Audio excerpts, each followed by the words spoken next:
한국 시장은 지난 금요일 23거래일 만에 들어온 외국인 순매수가 단발성이 아니었음을 이틀 연속 매수로 확정하면서 진짜 추세 회복의 다음 단계, 즉 시장 폭이 한 섹터에서 여러 섹터로 넓어지는 자리에 들어왔습니다. 코스피는 5.2% 오른 8,545포인트로 8,500선을 한 번에 회복했고, 코스닥은 0.5% 오른 1,034포인트로 1,000선 위에서 안정을 유지했습니다.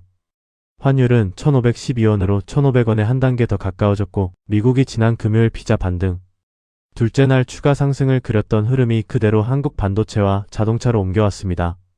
가장 결정적인 신호는 다시 외국인이었습니다. 외국인이 코스피에서 이틀 연속 순매수로 돌아오면서 우리가 지난 금요일 영상에서 정리했던 한 번의 매수 전환은 단발성일 수 있어 둘째 거래일 확인이 필요하다는 자리에서 정확히 그 둘째 거래일 신호가 들어왔습니다. 매크로 쪽에서는 미국 시장이 지난주 월 PPI에서 헤드라인 인상 압력은 살아있지만 코어가 안정됐다는 결을 보여줬고, 트럼프 행정부의 이란 공격 취소가 유가 약세를 만들면서 한국 인플레 부담도 한 단계 풀렸습니다. 이번 주에는 별다른 매크로 이벤트가 없어서 외국인 매수가 셋째 거래일까지 이어지는지를 차분히 확인할 수 있는 자리가 됩니다. 개별주 흐름의 진짜 주인공은 시장 폭 자체였습니다. 그동안 반도체 위주로 강세였던 흐름이 오늘은 반도체 외 자동차, 항공, 탈모약, 조선, 전자기판 같은 다른 섹터로 한꺼번에 퍼졌습니다. 삼성전자는 4.5% 오른 33만 7천원으로 30만 선 위에서 단단히 자리 잡았고, SK하이닉스는 6.4% 오른 228만 8천원으로 230만 선에 한 단계 더 다가섰습니다. 현대차가 6.6% 오른 64만 7천원으로 자동차도 강하게 합류했고, LG에너지솔루션은 5.1% 오른 42만 500원으로 40만 선 위에 자리 잡았습니다. 네이버는 0.4% 오른 24만 8천원으로 보합권에서 안정을 찾았습니다. 시장에서는 김한진 이코노미스트가 거품 논란이 있어도 삼전닉스를 놓지 않는 이유, 코스피 1만 2천의 조건이라는 장기 시각을 내놨고, 이재규 차장은 삼전닉스 끝난 줄 알았는데 큰손 수급이 돌아왔다고 짚었습니다. 한쪽에서는 변동성 장세는 끝났고 이제 시장은 실적을 본다는 프레임워크 전환의 시각이 강조됐고, 다른 쪽에서는 삼전닉스는 계속 들고 가시고 지금부터는 다른 종목의 시간이라는 시장 폭 확대 단계의 매수 후보 점검 시각도 함께 나왔습니다. 이영수 대표는 마지막 매수 기회가 온다, 3분기 흔들리지 말라는 신중한 강세 시각을 더했고, 손수연 PB는 코스닥 반도체 소부장도 옥석을 가릴 때라며 종목별 차별화의 시기로 들어선다는 평가를 내놨습니다.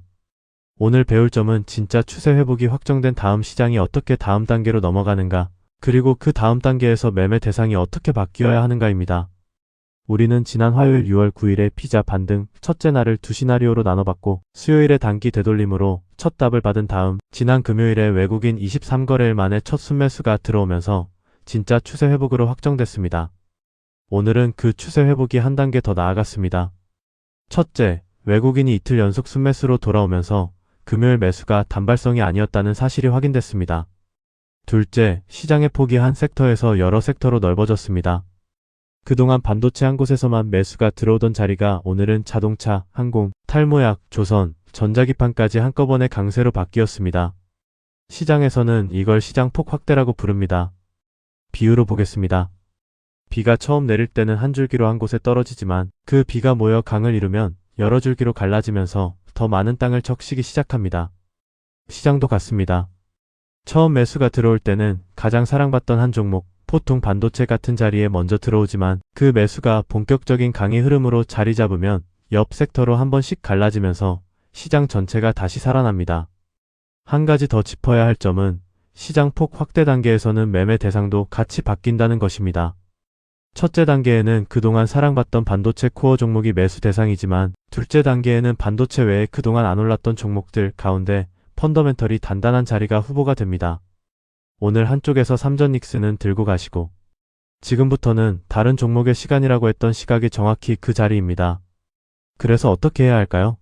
첫째, 외국인 매수가 둘째 거래일까지 이어지면 추세 회복이 단발성이 아니라는 사실이 확정된 자리이지만, 셋째 거래일에 한 번 더 이어지는지를 보고 분할 매수의 첫 단계를 잡는 게 안전합니다.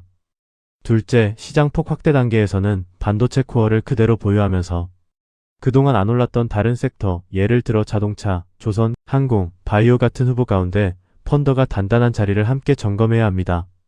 셋째, 23거래일 누적 외인 매도가 한 번의 매수 전환으로 풀리는 게 아닌 만큼 셋째, 넷째 거래일에도 매수가 이어지는지를 확인한 다음에 분할을 시작하는 게 한 박자 더 안전합니다. 오늘 공부는 여기까지입니다. 성투하세요.